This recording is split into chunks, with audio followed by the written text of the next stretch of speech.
नमस्कार दोस्तों, स्वागत है आप सभी का आपके channel education for better tomorrow में। आज हम आपको बताने जा रहे हैं यूपी सीएचओ जो 1800 के लिए वैकेंसी आई थी, जिनके पास सीसीएच सर्टिफिकेट था उनके लिए ये मार्च में आई थी वैकेंसी 2021 में। और उसके बाद मेल के थ्रू इसमें अपडेटेड इन्फॉर्मेशन मांगा गया था पिछले मंथ, और अब 13 जुलाई और 14 जुलाई को इसका डॉक्यूमेंट वेरिफिकेशन है। तो हम आज डिस्कस करेंगे कि डॉक्यूमेंट प्रोसेस इसका कैसे होगा। पूरी प्रोसेस के बारे में हम इत्मीनान से जानेंगे और साथ ही जानेंगे कि आपको क्या क्या डॉक्यूमेंट्स चाहिए डॉक्यूमेंट वेरिफिकेशन के लिए, और उसको किस तरीके से अरेंज करके ले जाना है जिससे वहाँ पे आपको प्रॉब्लम का सामना ना करना पड़े और आप अपनी सीट सुनिश्चित कर सके। इस डॉक्यूमेंट वेरिफिकेशन प्रोसेस की वजह से आपको कोई दिक्कत ना हो, डिस्क्वालीफाई ना हो पाए। तो चलिए जानते हैं इस प्रोसेस को डिटेल में। वीडियो को लास्ट तक देखिएगा। उससे पहले चैनल पे जो नए हैं चैनल को सब्सक्राइब कर लीजिए। इस वैकेंसी से रिलेटेड और बाकी और भी वैकेंसी नर्सिंग से रिलेटेड और बाकी गवर्नमेंट जॉब से रिलेटेड अपडेट्स पाते रहने के लिए चैनल को सब्सक्राइब करिए। वीडियो को ज़्यादा से ज़्यादा लोगों तक शेयर करिए जिससे इन्फॉर्मेशन बाकी लोगों तक भी पहुँच सके, बाकी लोगों की भी हेल्प हो सके। तो अपने दोस्तों और रिश्तेदारों के साथ चैनल को शेयर करिए जिससे उन तक भी जानकारी पहुँच सके। तो अभी सब्सक्राइब करिए, बेल आइकन के ऑल नोटिफिकेशन पे क्लिक करिए जिससे आपको सारा इन्फॉर्मेशन अपडेट्स मिलता रहे। तो ये आप अभी स्क्रीन पे देख पा रहे हैं कि state programme management unit national health mission UP for document verification, ये आप सभी को मेल आया होगा ये डॉक्यूमेंट, ठीक है। तो कंफ्यूज नहीं होना है कि ये कहाँ से मिलेगा। तो आप सभी को जो मेल आया है, जिस डेट पे आपको कॉल किया गया है कि 13 को या 14 को, कुछ लोग बता रहे हैं कि उनको 14 का भी डेट है, तो अपने डेट्स के अकॉर्डिंग आपको पहुंचना है। कहाँ? KGMU में जो एड्रेस दिया गया है मेल में, उस एड्रेस पे पहुंचना है। और इसमें आपको सबसे ऊपर एप्लीकेशन नंबर लिखना है। तो आपके जो फॉर्म होगा, आपने अप्लाई किया होगा तो उसमें एक ओल्ड अर्लियर एप्लीकेशन नंबर होगा और एक सीधा एप्लीकेशन नंबर लिखा होगा। तो यहाँ पे आपको एप्लीकेशन नंबर मेंशन करना है। और मैं एक चीज़ और एडवाइस करना चाहूँगा कि ये जो फॉर्म है इसकी 2 कॉपी लेके जाए। एक आप प्री फिल्ड करके लेके जाए, एक एक्स्ट्रा कॉपी लेके जाए, क्योंकि अगर कोई करेक्शन वहाँ पे करना हो तो इंस्टेंटली आपको पैनिक ना होना पड़े। आपके पास एक एक्स्ट्रा कॉपी हो जिसको आप वहाँ एट ए टाइम फिल कर देंगे। 2 मिनट लगेगा इसको फिल करने में। उसके नीचे आपको अपना नेम लिखना है, सारा कैपिटल लेटर में लिखेंगे, स्मॉल लेटर्स को लिखने से बचिएगा। और फ़ोन नंबर लिखेंगे, क्लियर वर्ड्स में लिखना है बेटा, ठीक है। Aadhaar card number, email ID, date of birth. अब यहाँ पे आया है एज ऑन 19 मार्च 2021। तो यहाँ पे एज कैलकुलेशन फार्मूला यूज करना है आपको सबसे ऊपर लिखना है 2021 03/19। उसके नीचे लिखना है अपना डेट। तो डेट के सामने डेट, मंथ के सामने मंथ और ईयर के सामने ईयर लिखना है, ठीक है। उसके बाद आपको देखना है कि अगर यहाँ पे 19 की जगह 25 है, आपका डेट ऑफ बर्थ मान लीजिए एग्जाम्पल 25/10/1998 1996, चलिए 1996 मान लेते हैं, 25/10/1996। तो 19 मार्च 2021 में से 25/10/1996 माइनस करना है, सब्सट्रैक्शन प्रोसेस यूज करना है।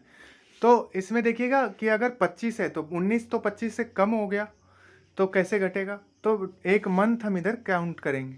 तो एक मंथ में कितने डेज होते हैं? तो ये 19 + 30 डेज होते हैं ना। तो 19 + 30 ये ऐड हो जाएगा, तो वो वैल्यू जितना आएगा उसमें से यहाँ घटाएंगे। अब यहाँ मार्च तीसरा महीना है, तो अब यहाँ एक हमने उधर कैरी फॉरवर्ड कर दिया, तो इधर कितने बचे? 2। अब इसमें से 2 में से 10, तो ये भी ज़्यादा है। तो अब हम यहाँ से ईयर में से लेंगे। तो यहाँ पे हमारे पास 2 बचे हुए हैं, और एक ईयर में कितने मंथ होते हैं? 12 मंथ। तो वो 12th मंथ इधर आ जाएगा। तो अब हमारे पास 2 पहले से था, तो 14 मंथ हो गए। 14 में से 10 घटा, तो हमारे पास नीचे 4 बच गए। तो जो डेट इधर आया था माइनस करने के बाद, और इसके बाद यहाँ पे आया है 4, और उसके बाद यहाँ पे 2021 नहीं बचा, 2020 बच गया ना, क्योंकि एक हमने पहले इधर ईयर कैरी फॉरवर्ड कर दिया था मंथ्स में। तो अब यहाँ 2020 में से 1996 को माइनस करेंगे, जो वैल्यू आएगा वो यहाँ लिखेंगे, ठीक है। वो आपका आप उस 19 मार्च 2021 तक इस एज के इतने ईयर, इतने मंथ और इतने डेट के हो गए हैं। तो इस तरीके से कर लीजिएगा। अगर कोई कन्फ्यूजन हो तो मैंने बहुत ही क्लियर बताया है, आप इस वीडियो को दोबारा से देखिए, अपने डाउट्स मत रखिए, डाउट को क्लियर करिए, पेपर पेन पे सॉल्व करिएगा। इसको मैं बार बार रिक्वेस्ट करूंगा आपसे, पेपर पेन पे सॉल्व करिएगा, मौखिक रूप में दिमाग में कैलकुलेशन मत करिएगा। कोई एरर नहीं चाहिए, आपका सिलेक्शन चाहिए, ठीक है। अब इसमें मार्क्स कैलकुलेट करने की बात है, तो marks obtained in final year theory. तो जो भी आपके थ्योरी पेपर हैं फाइनल ईयर के, बेटा फाइनल ईयर के सिर्फ, पूरे नहीं चाहिए, फाइनल ईयर के चाहिए यहाँ, ठीक है। और फाइनल ईयर में भी क्या, सिर्फ थ्योरी। तो जो जो पेपर आपके थ्योरी के है, तो बीएससी नर्सिंग में 2 ही पेपर होते हैं ना फोर्थ ईयर में जिनमें प्रैक्टिकल होता है, बाकी के पेपर क्या है, थ्योरी पेपर है। तो थ्योरी के पेपर के सारे मार्क्स एक जगह काउंट करेंगे जितना आपने पाया, और जितने नंबर का वो थ्योरी पेपर हुआ है वो सारे एक जगह लिखेंगे। तो ऊपर क्या लिखते हैं, जो हमने मार्क ऑब्टेंड किया है, जितना हमें मार्क्स मिला है वो ऊपर लिखते हैं, डिवाइडेड बाय कितने मार्क्स का पेपर था वो लिखेंगे, ठीक है। और उसको मल्टीप्लाई कर देंगे 100 से, तो आपका परसेंटेज निकल जाएगा, ठीक है। तो सब यहाँ डिवाइडेड बाय में मार्क्स ऑब्टेंड थ्योरी में, तो जो आपको आया है जो सब्जेक्ट का काउंट करके थ्योरी वाले का, वो डिवाइडेड बाय आउट ऑफ कितने मार्क्स का पेपर हुआ है वो लिखेंगे, और उसको कैलकुलेट करने के बाद यहाँ पे परसेंटेज निकालेंगे। उसके बाद इसी तरीके से प्रैक्टिकल का भी कैलकुलेट करना है और उसका भी परसेंटेज निकालना है। उसके बाद पूरे मार्क्स को एक जगह जोड़ना है, सिर्फ फाइनल ईयर का, इस बात का ध्यान रखना है, सिर्फ फाइनल ईयर का मार्क्स एक जगह कैलकुलेट करना है, not first year, second year, third year, fourth year पूरा नहीं करना है, सिर्फ फाइनल ईयर का करना है। मैं बार बार क्लियर कर रहा हूँ, फाइनल ईयर का करना है। अगर कोई कन्फ्यूजन हो तो दोबारा वीडियो देखिए, ज़्यादा लंबा वीडियो नहीं है, 5-7 मिनट का वीडियो है, दोबारा देख लीजिए, लेकिन गलती मत करिएगा। उसके बाद इसी के पूरा करने के बाद इसी तरीके से लिखिए टोटल पेपर कितने का था, उसमें से आपने कितना मार्क्स लिया, और इसी तरीके से मल्टीप्लाई करके 100 से आप इसका परसेंटेज निकालिए। फिर अपना साइन करिए, और जिस दिन आपका डॉक्यूमेंट वेरिफिकेशन है उस दिन का डेट यहाँ पे डालिए, ठीक है।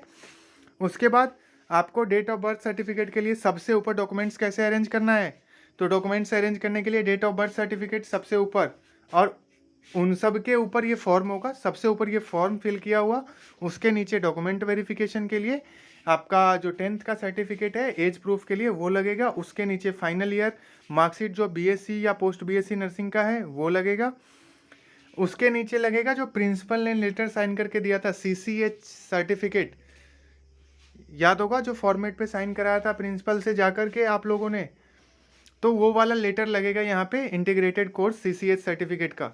उसके नीचे लगेगा यूपी नर्सिंग काउंसिल का जो रजिस्ट्रेशन है, या फिर जिनके पास रजिस्ट्रेशन नहीं है उन्होंने अप्लाई कर रखा है तो उसका स्लिप। अभी तक भी जिन्होंने अप्लाई नहीं किया है तो वो अभी अप्लाई करिए, उसका लिंक हम आपको डिस्क्रिप्शन बॉक्स में दे रहे हैं, और आपका उस स्लिप से काम हो जाएगा रजिस्ट्रेशन में। तो पैनिक नहीं होना है, डॉक्यूमेंट वेरिफिकेशन प्रोसेस को स्किप नहीं करना है, आपको जाना है, स्लिप लगा के आपका काम हो जाएगा।